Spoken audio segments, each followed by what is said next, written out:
Wrapping it up. Wow. Hey, Des, do you want to come say wrapping it up in the microwave? In the microwave. In the microphone. Oh, I know how this video is starting.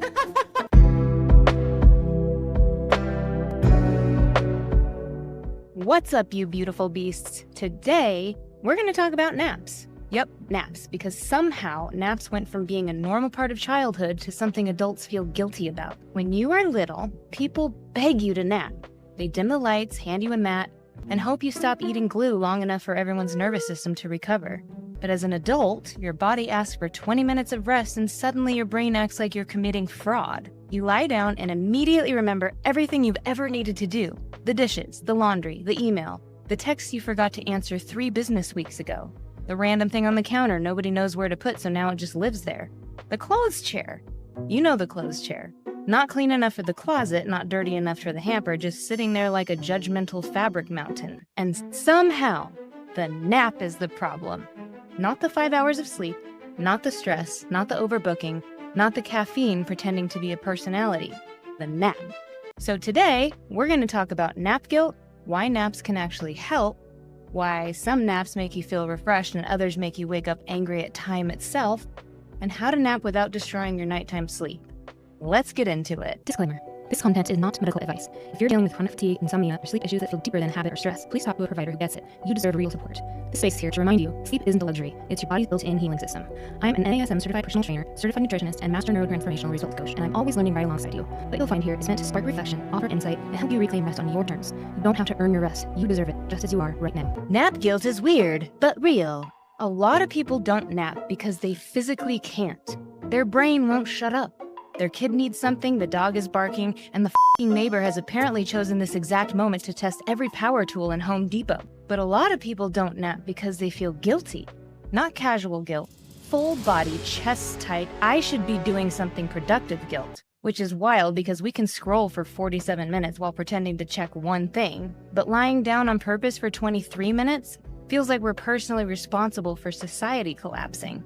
A lot of us were taught that rest has to be earned. You can rest after the house is clean, after the work is done, after the emails are answered, after everyone else is okay, and after you become your most healed, hydrated, organized, emotionally regulated self. So basically, never, because the work is never fully done. There will always be another dish, another sock, another email, another weird little task waiting in the corner like it pays rent. And it's not because you're failing, that's just life. So if you wait until everything is finished before you rest, you're never gonna rest. And that's not health. That's turning rest into reward instead of treating it like a basic human need. And that is how people end up exhausted, resentful, and wondering why coffee is no longer doing its job. A nap is not lazy. A nap is not lazy. It's not childish. It's not proof that you're bad at adulthood. Tiredness is your body letting you know that the battery is low. And a nap is one way to plug yourself back in before you start buffering in public. I mean, your phone gets charged, your laptop gets charged, your car gets gas, your Wi-Fi router gets unplugged and plugged back in because somehow that's still the highest form of technology. But when your actual human body needs a reset, suddenly we act like you should be stronger than biology. Excuse me, stronger than biology? Good luck, bro. Biology's been here longer than your Google Calendar. You are not a machine. You are a body with hormones, a nervous system, muscles, emotions, responsibilities, stress, and probably a laundry situation that needs its own therapist. Sometimes you're tired because you slept badly. Sometimes your stress is high. Sometimes you're parenting, caregiving, working, healing, grieving, managing a house, managing people, managing your own brain, or doing that specific adult thing where you sit in the car for 3 minutes before going inside because you need to emotionally transfer locations. Sometimes your body's not asking for more discipline. Sometimes your body is just asking to be horizontal. And I know the internet loves to scream discipline at people, usually from a guy in sunglasses yelling in front of a rented car. But you can't discipline your way out of being a biological creature. At some point, the creature needs rest. Naps actually do something. So listen.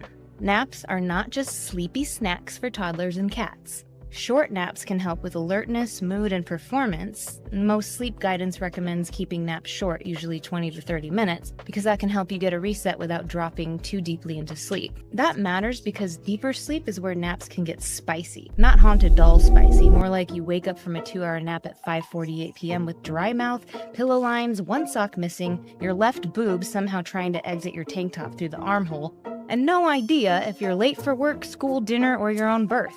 And that awful groggy feeling has a name: sleep inertia.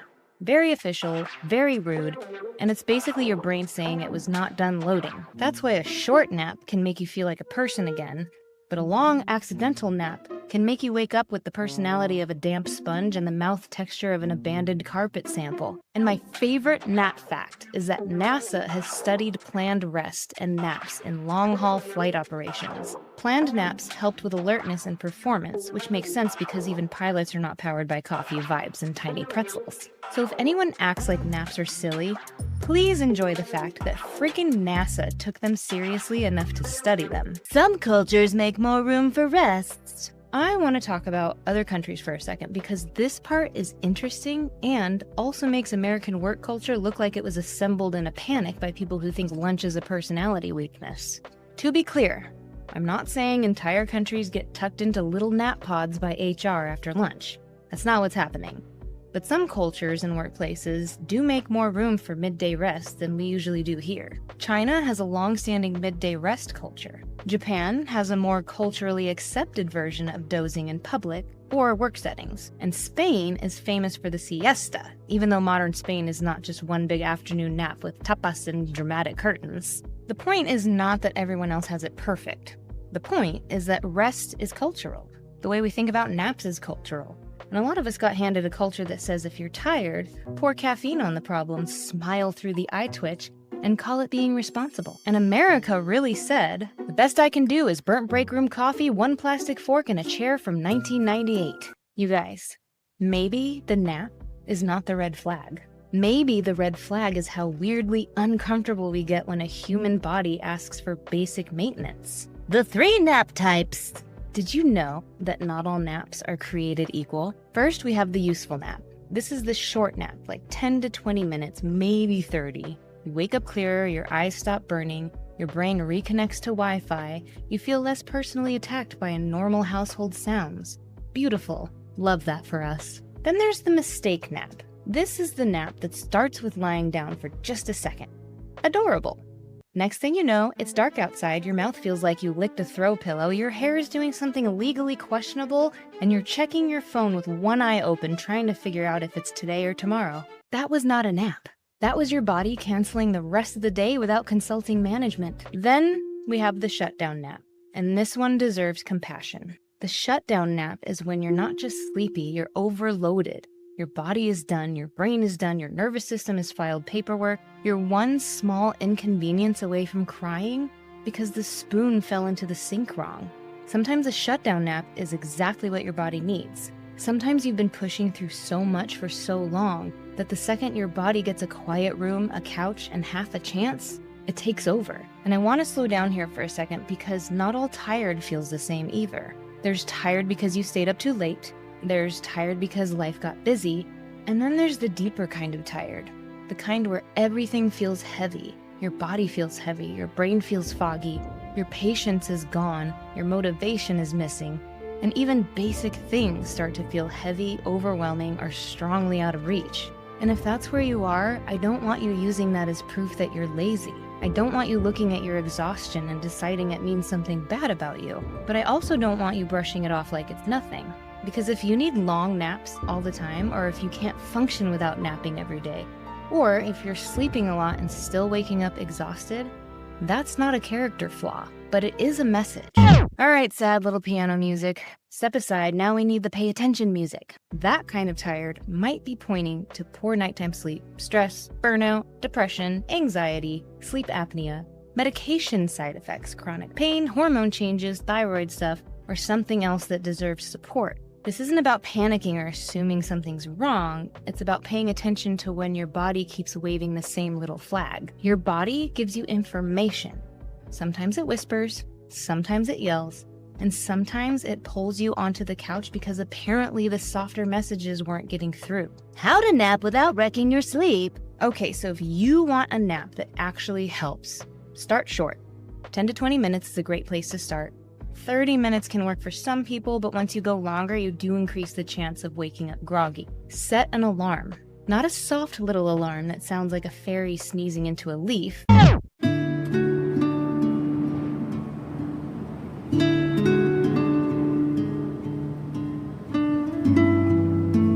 Use something that will actually wake you up, because tired you cannot be trusted. Tired you will claim you will wake up naturally. No, you won't, Jessica. You'll wake up at 6:12 p.m. with one sock on and a new personality. Watch the timing. For many people, early afternoon works best. Late naps, especially after around 3 p.m., can make nighttime sleep harder.